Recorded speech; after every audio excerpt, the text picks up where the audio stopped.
जे 2500 रुपये तुम्ही कर लावताय सर्व गणेश मंडळांना, तो आम्ही कदापि भरणार नाही। की जो कुंड बांधलेला आहे तो राज्य शासनाच्या पैशाने बांधलेला आहे। असं जर तुम्ही नाही केलं तर सर्व गणपती घेऊन आम्ही गणेश महासंघांना सोबत घेऊन महापालिकेच्या गेटवर येऊन बसणार आहे।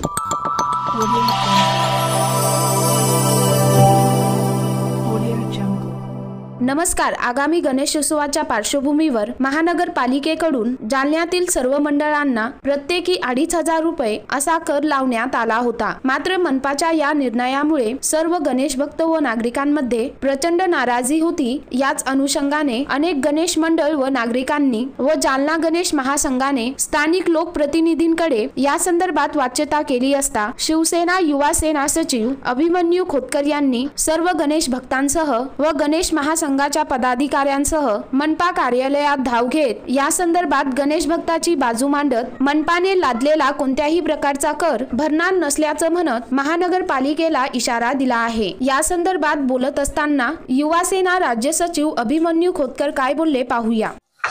हो, आज गणेश महासंघाच्या वतीने आणि सकल हिंदू समाजाच्या वतीने आम्ही आज महापालिकेत आलो। आयुक्त उपलब्ध नसल्यामुळे आम्ही उपायुक्तांना भेटलेलो आणि त्यांना निवेदन दिलेलं आहे आणि ठणकावून असं या जागी आम्ही सांगितलेलं आहे की जे 2500 रुपये तुम्ही कर लावताय सर्व गणेश मंडळांना, तो आम्ही कदापि भरणार नाही।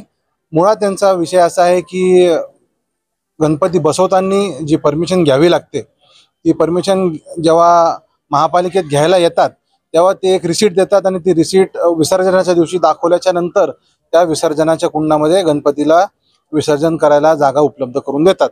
पण आता हा प्रश्न आम्ही उपस्थित केला की जो कुंड बांधलेला आहे तो राज्य शासनाच्या पैशाने बांधलेला आहे।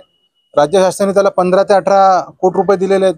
म्हणजे तुम्हाला रेव्हेन्यूज जर जनरेट करायचा असेल तर मला वाटतं पहिला गणपतीच हा सण का, मला वाटतं हे सगळ्यांना हे कर लावला पाहिजे।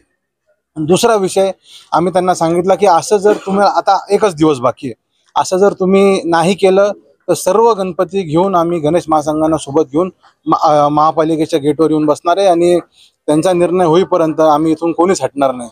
हे आम्ही त्यांना विनंती केलेली व इशारा दिलेला आहे।